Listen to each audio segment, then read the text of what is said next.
1.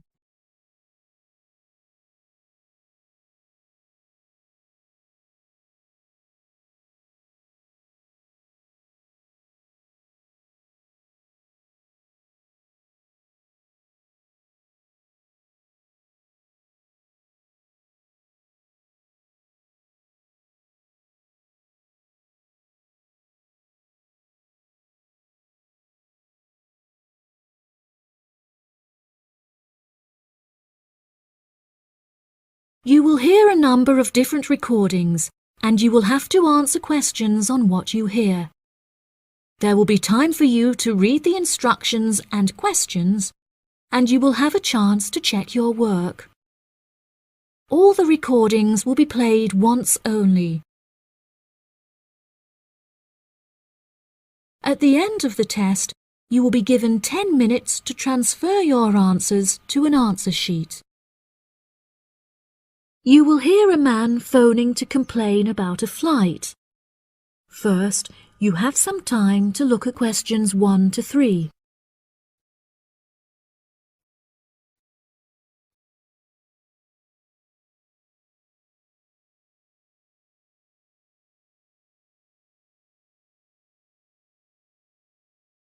Now we shall begin. You should answer the questions as you listen, because you will not hear the recording a second time. Listen carefully and answer questions 1 to 3. Hello, you have reached the complaints department. How can I help you? Yes, hello there. I am phoning to make a complaint regarding a flight that I took with you recently. Okay. There are some details I will need to take from you first. May I have your name, please? Jack Dawson. That's D-A-W-S-O-N. And your address? It's 33 Hillcrest Road. That's Hillcrest. 33 Hillcrest Road. Is that in Exeter? Yes. And what is the postcode of the residence? It's AL698GQ. Thank you. Do you have a telephone number? Yes, the number at my office is 754688. That's good. And may I just take a home phone number for you in case of emergencies? No problem. It's 798662. Are they both local numbers? Yes. Before you hear the rest of the conversation, you have some time to look at questions 4 to 10.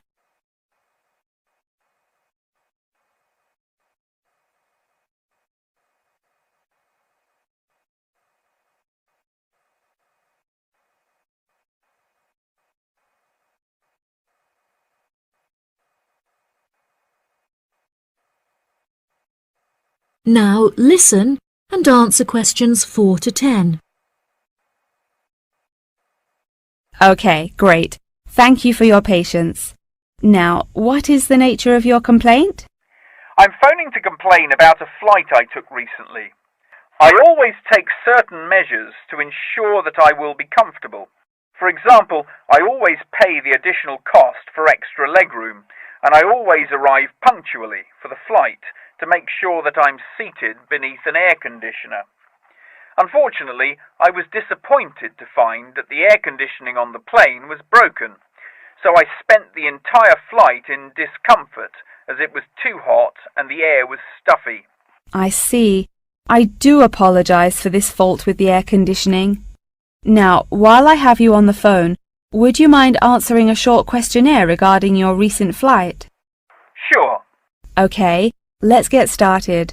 What did you think of the food that was served to you during the flight? I thought that it was inexpensive and quite delicious. However, I was still very hungry afterwards, as it was a very small portion and more of a snack.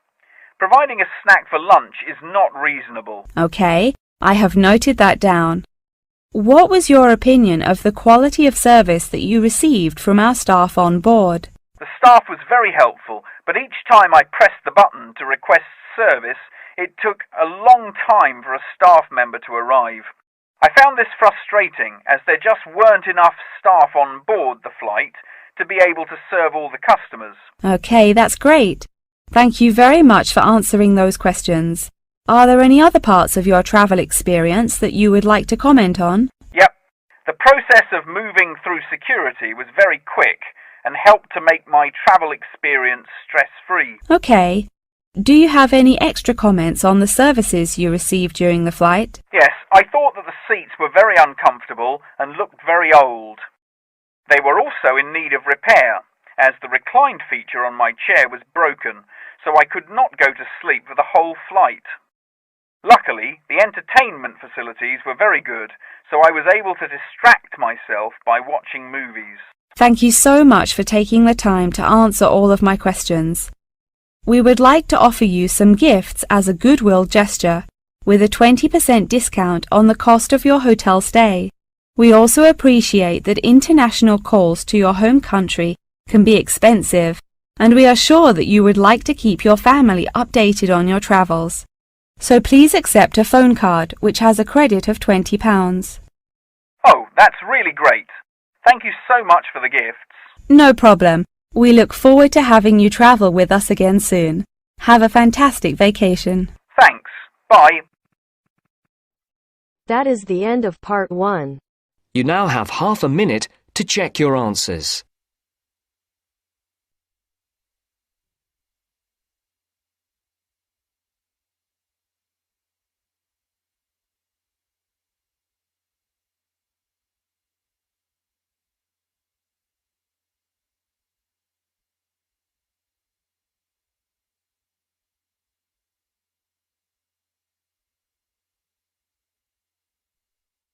Now turns to part 2. Part 2.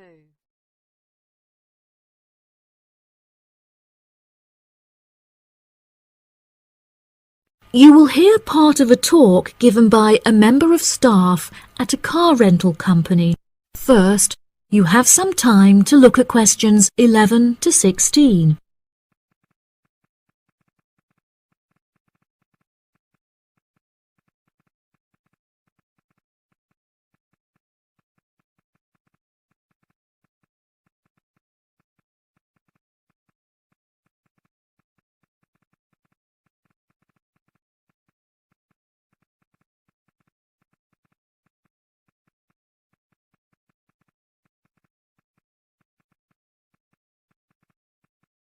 Now listen carefully and answer questions 11 to 16.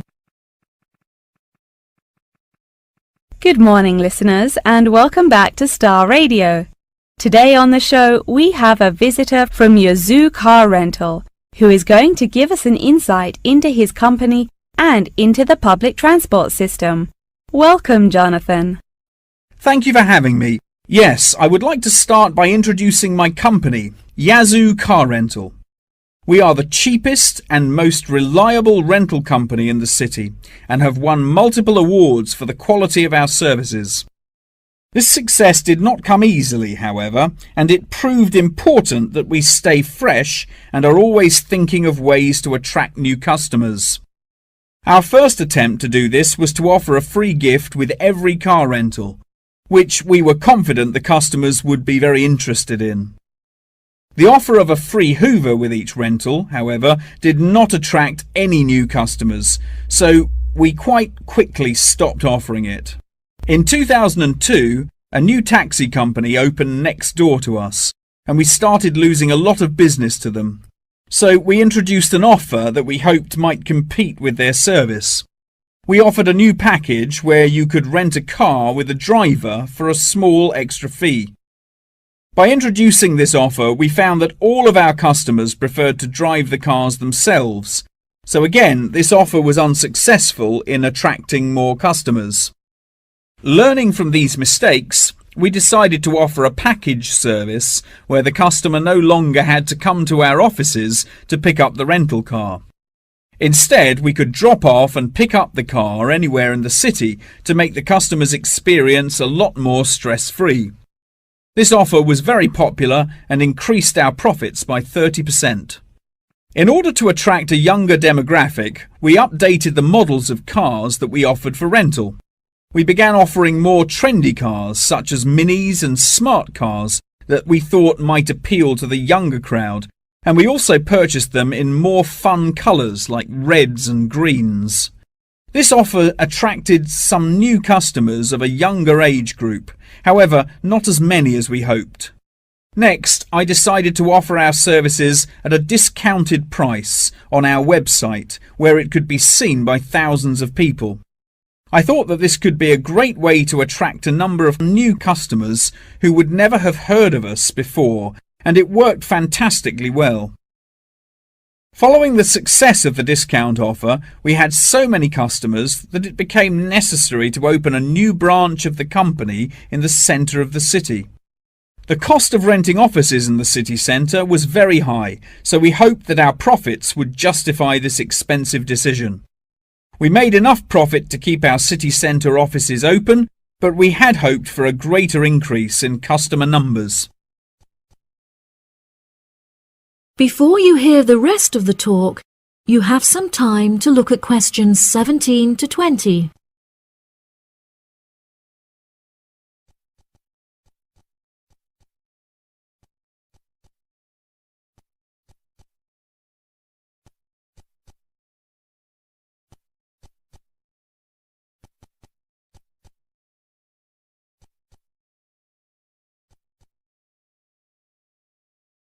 Now listen and answer questions 17 to 20.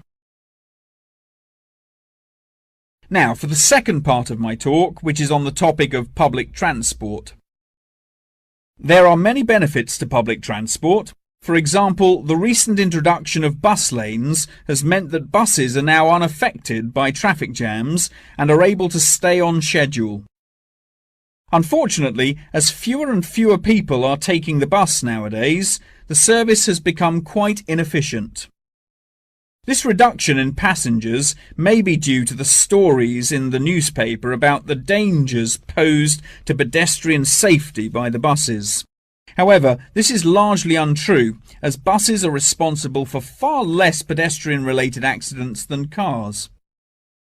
I use the bus service often, as car petrol is so expensive nowadays that the bus is far more affordable. However, if I am in a rush, I prefer to take a taxi, as they tend to get you to your destination very quickly, so you can remain punctual for your appointments. I also very much enjoy flying to my destinations, as the service is incredibly fast and the airports are always very easy to find. Personally, my favourite mode of transportation is the bus. Due to the lack of people using the service, I have found that the buses are never overcrowded, so there is always a seat available. They are also never dirty, as they get cleaned regularly. However, I have found that sometimes the bus can be over a half hour behind schedule, which can be very frustrating.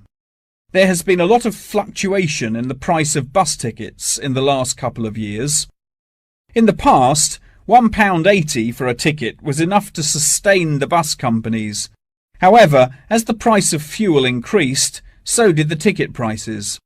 Now the ticket prices are declining as the bus companies try to encourage more people to use their service again. Well, that's all from me today. Thank you for listening. That is the end of part 2. You now have half a minute to check your answers.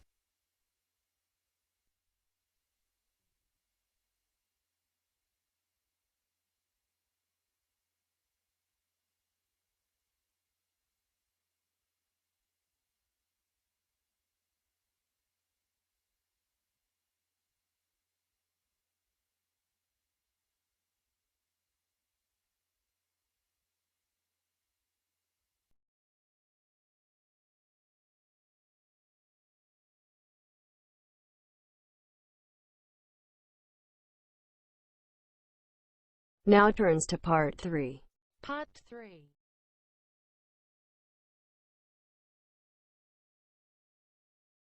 You will hear a conversation between a student and her professor discussing an assignment. First, you have some time to look at questions 21 to 25.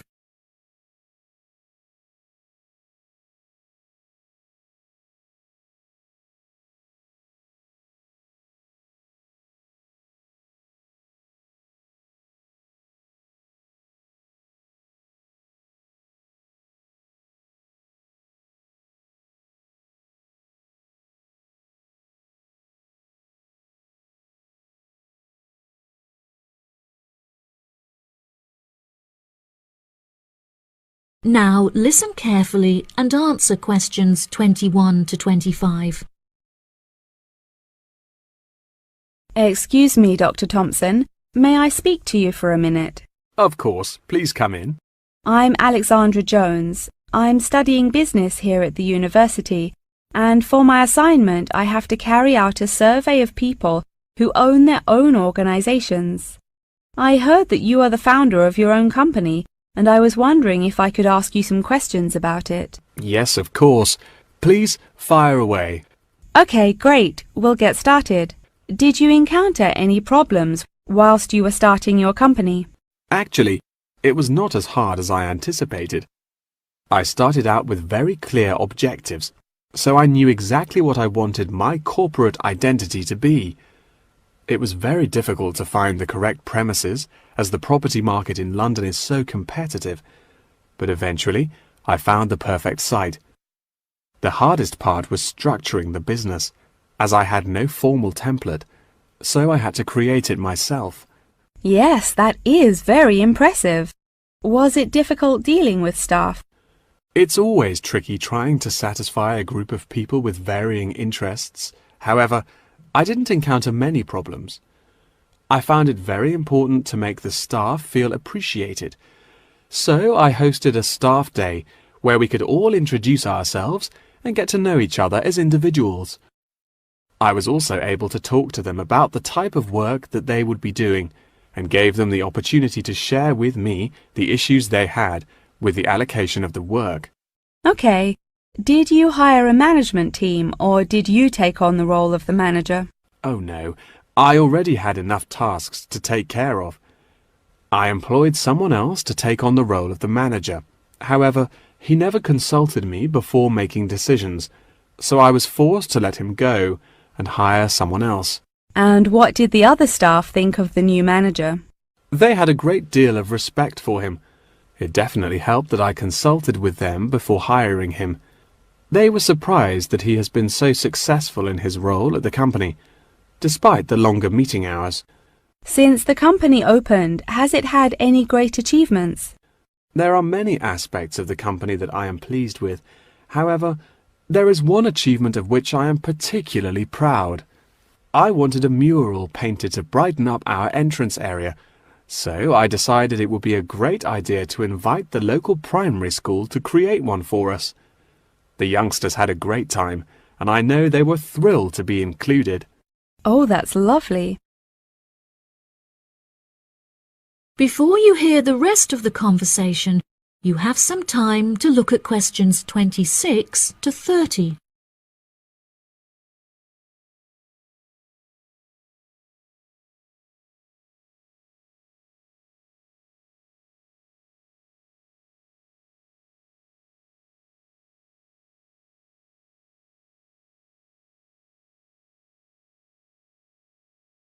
Now listen and answer questions 26 to 30. Have you encountered any major problems since you opened the company? Yes, we are always encountering issues with employment because it is very hard to find people who are qualified for the roles that we are offering. But unfortunately, there is no solution to this. One of our administrators also recently left to go on maternity leave, which put us in a tricky situation. However, we have managed to find a temporary replacement for her. It's also now approaching the period when we must carry out our financial training, so I need to find a venue with enough space to hold everyone. It will be interesting trying to organize that event. Oh gosh, I can imagine. I find it hard enough to organize myself. Organization is a difficult thing to master, but it is also essential for success. Whilst I was learning how to stay organized, I realized that the role of motivation is essential. Okay, that's great. I also suggest that you visit the library, as there is a section on culture that will have some very valuable material on how to develop your organization skills. Okay, I'll head to the library when we're finished. I think you will find it very useful. They also have a collection of documentaries on the subject of personal organization, and I suggest that you look up the literature on management of change. I personally found these sources incredibly useful. Articles are also a valuable resource, and we have a whole collection of them in our university library. I advise that you look at Section 2, where you will find articles on the nature of volunteering. That's great. Thank you so much for your help. No problem.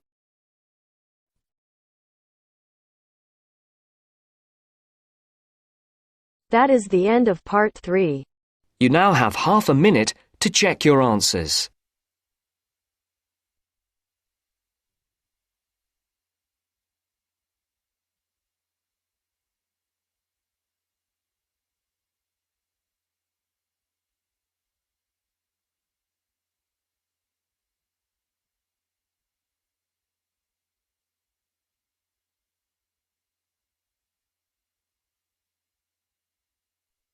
Now turns to part 4.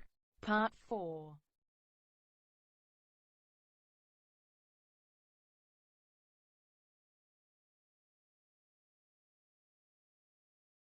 You will hear a talk on the research of architecture. First, you have some time to look at questions 31 to 40.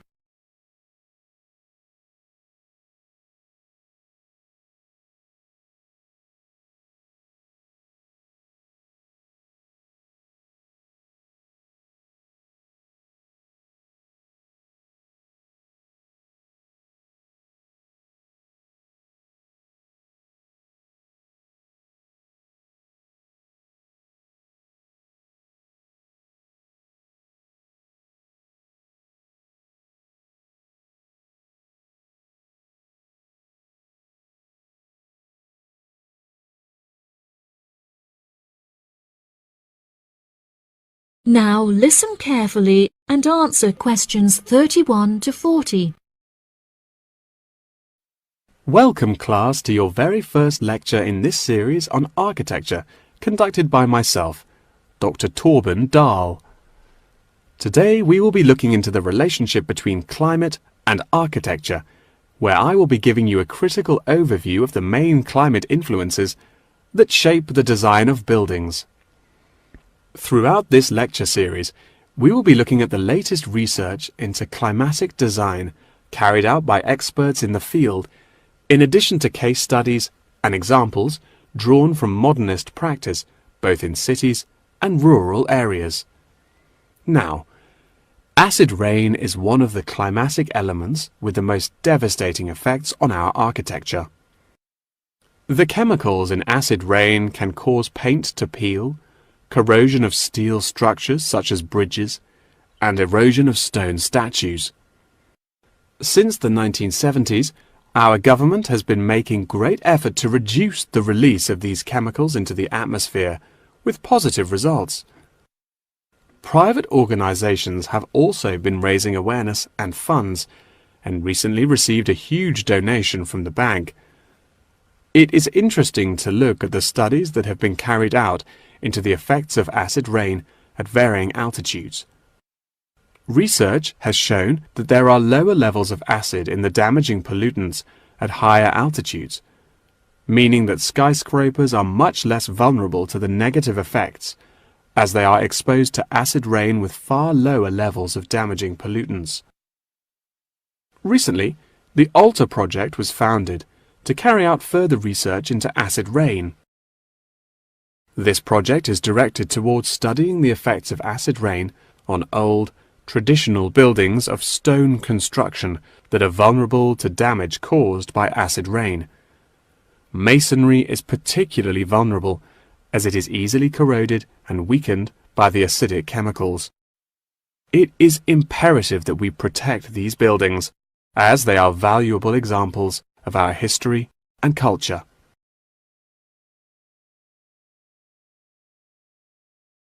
Pollution is one of the main sources of concern in the present day.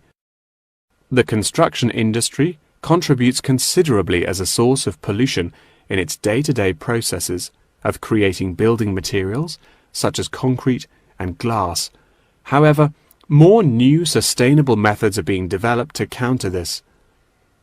A recent case study for this is Sky Tower, whose windows have been made from recycled glass, to prevent pollution from the glass-making process.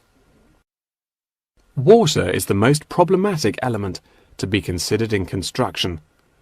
It is imperative that construction elements, such as the insulation, are fitted into the building in dry weather to prevent it from getting wet. This makes winter an undesirable season for construction, as the heavy rainfall can have adverse effects on the building. Another climate type that has an enormous effect on buildings is humidity. Constructions made of steel and stone are largely unaffected by humidity. However, it can have a serious effect on wooden constructions if the timber has not been correctly treated. Moisture from the air can condense in the grain of the wood, which then swells and shrinks in proportion to the magnitude of change in its moisture content. This variation in size can have disastrous consequences. In areas of the world that are prone to earthquakes, certain design and environmental conditions are preferable for protecting buildings in the event of a tremor. Engineers have come up with numerous building procedures to help minimize shaking in buildings. For example, tall buildings have height restrictions and counterweights, and multi-story buildings have reinforced floors and walls. Ground conditions are a cause for worry in many constructions, as often the soil is of the wrong density to protect the foundations. Luckily, technology has now been developed that can help to minimize damage by earthquakes. Seismic sensors can give prior warning when an earthquake is about to happen, so that preparations can be made to protect both the people and the buildings from harm. The movement of building structures can now also be measured and monitored over time by architects. It has been expressed by architects within the design community that it would be valuable to be given special courses for designing buildings within earthquake zones. Guidelines are also expected to be produced by the government in the near future that will give architects a universal checklist to follow. That wraps up the lecture for today. Please remember that attendance is mandatory. That is the end of part 4. You now have half a minute to check your answers.